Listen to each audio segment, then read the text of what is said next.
नहमदुहु व नसल्ली अला रसूलिहिल करीम अम्मा बाद फ़ौज़ु बिल्लाहि मिनश शैतानिर रजीम बिस्मिल्लाहिर रहमानिर रहीम। करो कज जबी पे सरे कफन, मेरे दुश्मनों को खबर ना हो कि गरूर इश्क का बांगपन पसे मर्ग हमने भुला दिया। मेरे चारागर को नवीद हो, सफ़े दुश्मना को खबर करो, वो जो कर्ज रखते थे जान पर वो हिसाब आज चुका दिया। मेरी आज तो ख्वाहिश थी कि ये जो आपस के इख्तलाफात हैं, ये बुनियादी तौर पे सियासी इख्तलाफात हैं, इन इख्तलाफात का दिफाई मामलात से और खारजा पॉलिसी से कोई ताल्लुक नहीं है। 1965 की जंग हुई तो इधर अपोजिशन लीडर के दादा थे जिन्होंने कहा था कि ये कौम दुश्मन नहीं जानता कि उसने किस कौम को ललकारा है। आई विश, और ये मैं सबके लिए कह रहा हूं, इस साइड पे बैठे लोगों के लिए भी और इस साइड पे, I wish we were half the men and women our grandfathers were. हमने अपने आबाओ अजदाद की जो मिरास थी, जो इखलाक थे, जो रवादारी थी, वो उसको ना सिर्फ भुला दिया बल्कि जब इस मुल्क की सालमियत की बात आती है हम तब भी पॉलिटिकल पॉइंट स्कोरिंग से बाज नहीं आते। मैं आज दोबारा ये बात करूंगा, ना मैं आपके लीडर को बुरा कहूंगा ना मैं अपने लीडर को अच्छा कहूंगा, क्योंकि आज बात पाकिस्तान की है, सिर्फ पाकिस्तान की और सिर्फ पाकिस्तान की है।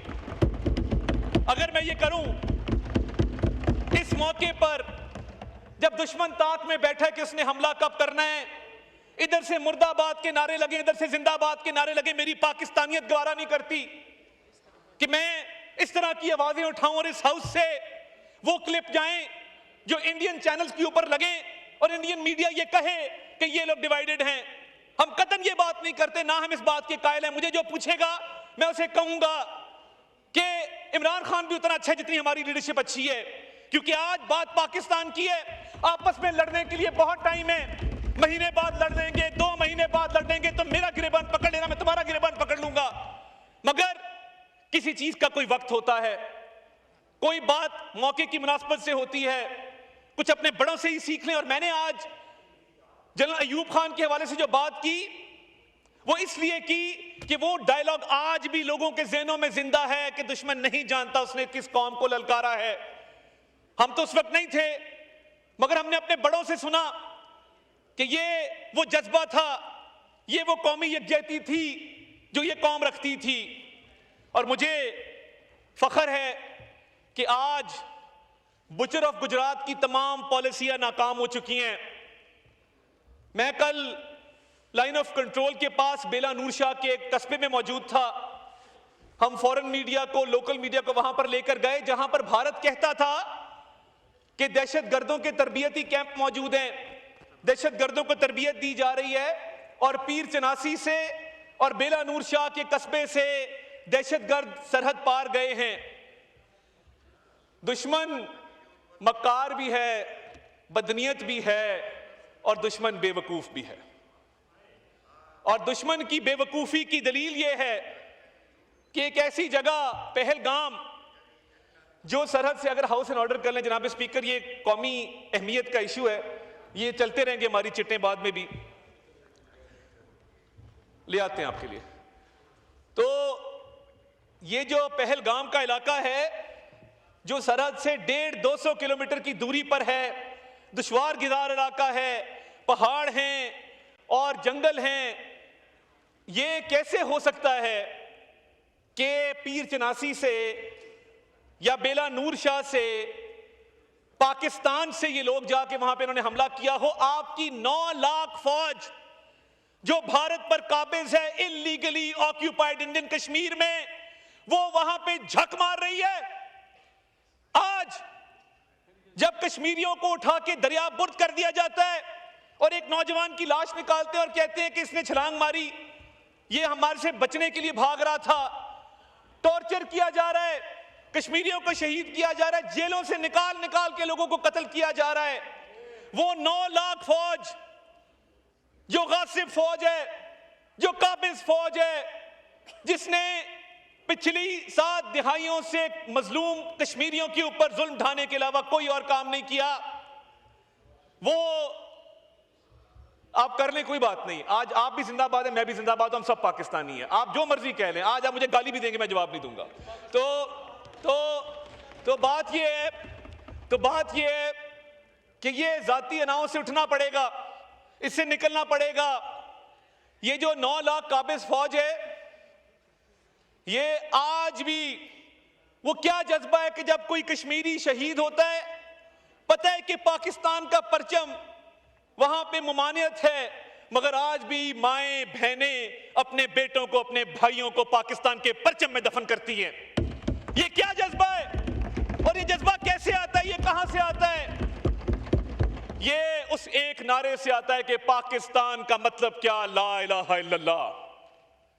ये वो नारा है जो आज भी कश्मीर की वादी में जो खून से आलूद है, जो लाशों से भरी पड़ी है, आज भी वहां पर यह नारा लगता है कि पाकिस्तान से रिश्ता क्या, ला इलाहा इल्लल्लाह। और हम इधर कहते हैं तुम्हारा लीडर बुरा, मेरा लीडर अच्छा, इसको रिहा कर दो, उसको फलां कर दो।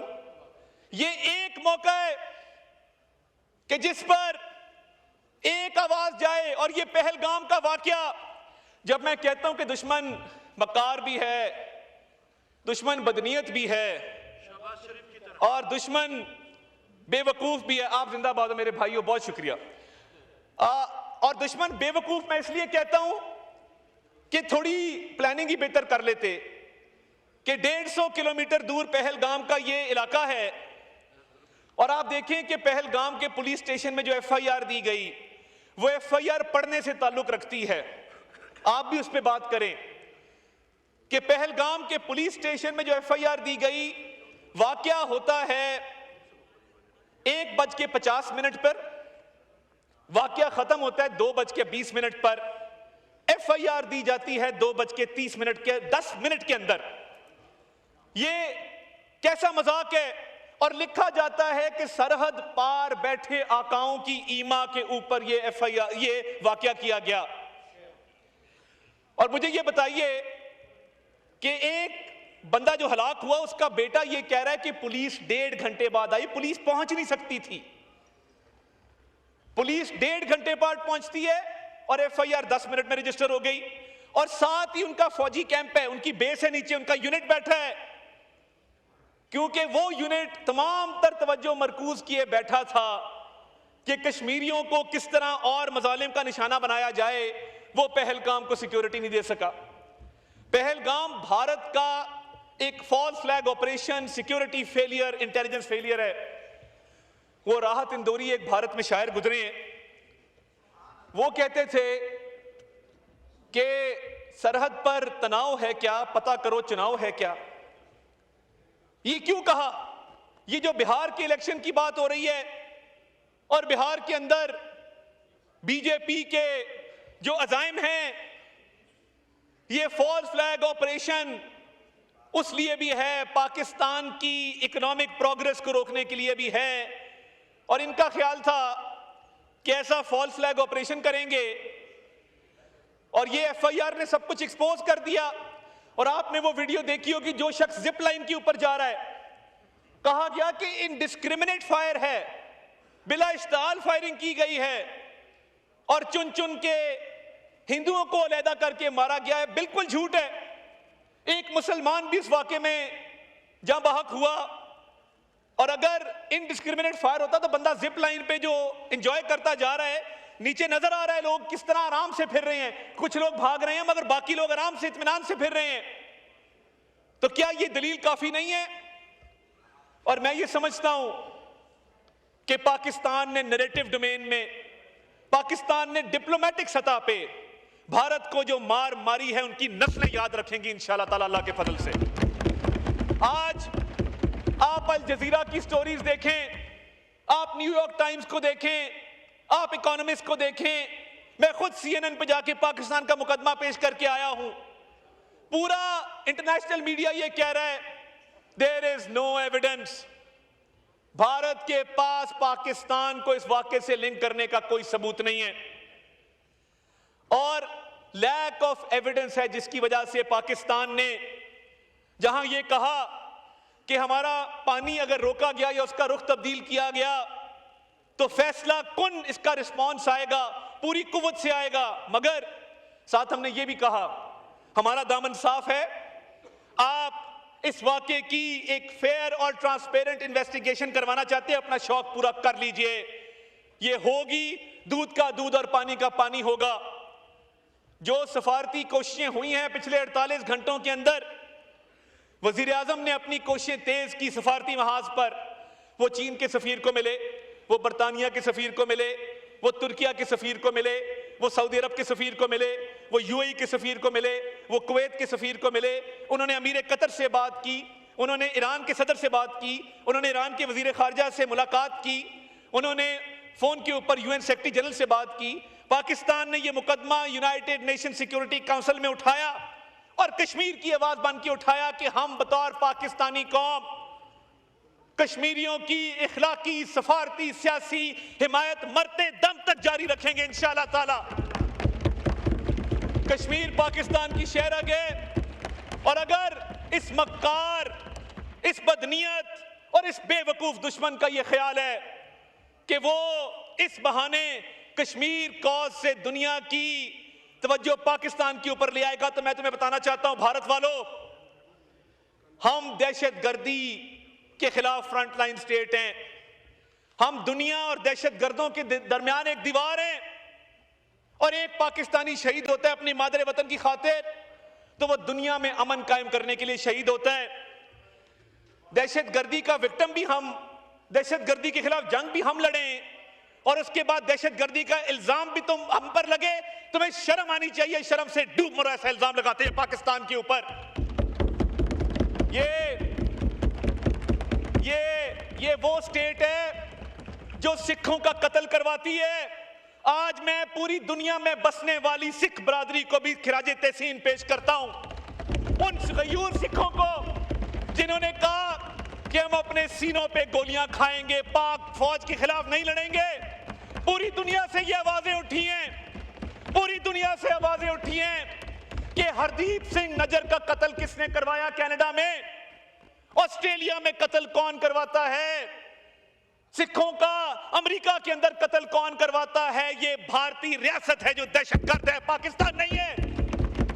ये भारतीय रियासत है जिसने ट्रांसनेशनल रिग्रेशन किया है। ये भारतीय रियासत है जिसका नेवल कमांडर कुलभूषण यादव हमारी कस्टडी में आज बंद है, जो इनकी क्रॉस बॉर्डर टेररिज्म का जीता जागता सबूत है। I would like to tell the international community, we have credible, verifiable, undeniable evidence against Indian state-sponsored terrorism in Pakistan. और जब जाफर एक्सप्रेस का वाकया हुआ तो इंडियन चैनल्स के ऊपर जिन दहशतगर्दों को एयर टाइम दिया गया, मैं उन दहशतगर्दों को भी आज फ्लोर ऑफ द हाउस ललकारूंगा। इतनी हिम्मत थी तो मास्क उतार के इंटरव्यू देते, बगैर तो मास्क उतारते अपना चेहरा दिखाते अगर इंडियन चैनल्स पे जाना था। और बीएलए की तरफ से जो जाफर एक्सप्रेस की जब पटड़ी उड़ाई गई, वो पहली फुटेज इंडियन चैनल्स पे कैसे गई, क्योंकि इन दहशतगर्दों के ताने बाने भारत की स्टेट स्पॉन्सर्ड टेररिज्म से मिलते हैं। और इनकी जुर्रत, इनकी हिम्मत कि ये पाकिस्तान पे इल्जाम लगाए दहशतगर्दी का। हमने 90,000 जानों का नजराना पेश किया है।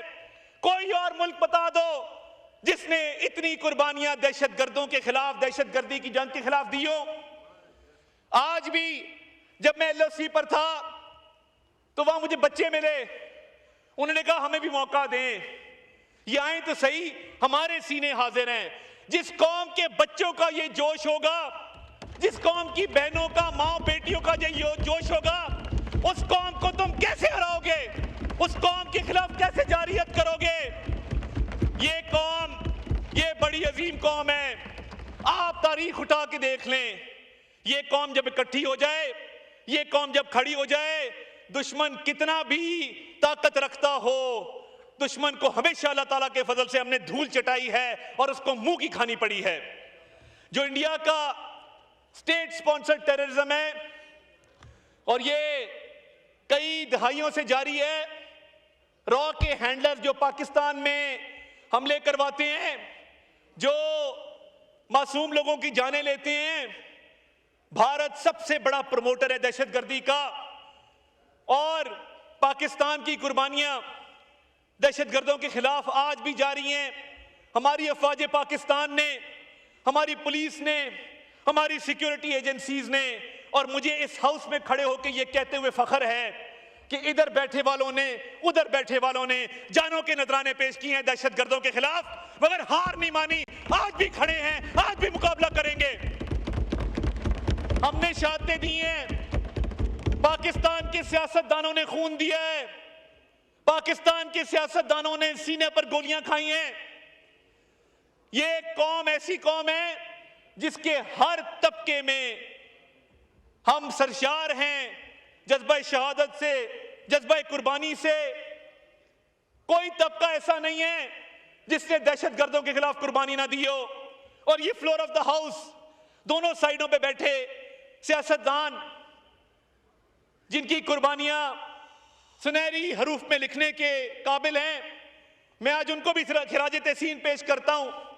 और कहां पे ये डरपोक कौम भारत की जो मोदी सरकार के खिलाफ आवाजें उठा रही है, वो मोदी सरकार से सवाल कर रही है कि सिक्योरिटी क्यों ना दी गई। वो सवाल कर रही है कि 9 लाख भारतीय फौजी कश्मीर में झक मार रहे हैं।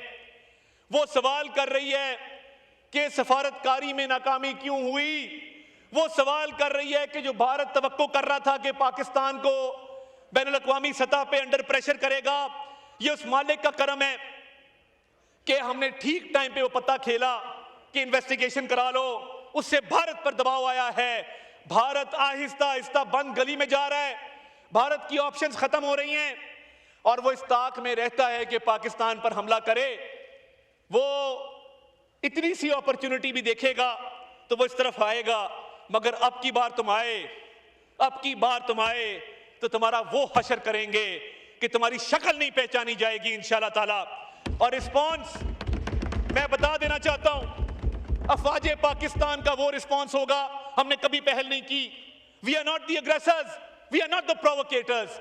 मगर अगर हमारी तरफ बढ़े तो वो हशर करेंगे कि तुम्हारी नस्लें याद रखेंगी। और मैं ज्यादा टाइम नहीं लेना चाहता, मैं सिर्फ ये कहना चाहता हूं, आखिर में मैं इस शेर से अपनी बात को खत्म करूंगा। पूरी कौम इकट्ठी है, अफवाज पाकिस्तान के पीछे खड़ी है और भारत का झूठ दिन ब दिन हम बेनकाब कर रहे हैं। कल हमारा LOC का विजिट पूरे भारतीय मीडिया ने दिखाया। हमारे अकाउंट बंद कर रहे थे तो हमने भी घर में घुस के मारा है। हमारे अकाउंट बंद किए थे इन्होंने। हमने सोचा कि इन्होंने अकाउंट बंद कर दिए, हम क्या करें। हमने एक तराना तैयार किया था, वो हमने जियो टैगिंग के जरिए वहां पे एड्स का एयर टाइम खरीद के हर इंडियन यूट्यूब चैनल के ऊपर अफवाज पाकिस्तान का तराना चलाया। तो इंफॉर्मेशन डोमेन में भी हम खड़े हैं, इंफॉर्मेशन डोमेन में भी हम खड़े हैं, इंफॉर्मेशन वॉरफेयर भी हम लड़ रहे हैं, फ्रंट फुट पे लड़ रहे हैं। और ये अगर इंफॉर्मेशन वॉर में भी और आगे आए तो ऐसी मार मारेंगे, ऐसी मार मारेंगे कि अभिनंदन को भी भूल जाओगे। उसको तो चपेड़े पड़ी थी, तुम्हारा हुलिया बिगाड़ देंगे। तो ये जो इंडिया में इंफॉर्मेशन वॉरफेयर में वो हार तस्लीम करते जा रहे हैं, बंद गली में वो क्यों जा रहे हैं?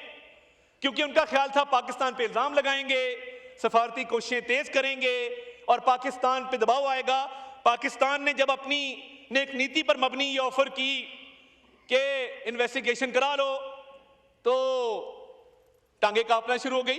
अब समझ नहीं आ रही कि इसका हल क्या निकालें। तो ये बंद गली में भारत जा रहा है और अगर इस बंद गली में जाते जाते कुछ जारियत का फैसला किया तो जवाब तो ऐसा आएगा। और अब की बार जवाब ऐसा होगा कि माएं अपने बच्चों को डराएंगी कि बेटा पाकिस्तान से पंगा ना लेना, रात को कहेंगी सो जाओ पाकिस्तान आ जाएगा। मैं एंड पे सिर्फ ये अशार पढ़ के आपसे इजाजत चाहूंगा। फिर शोर सलासिल में सरूर अजली है, फिर पेश नजर सुन्नते सज्जादे वली है।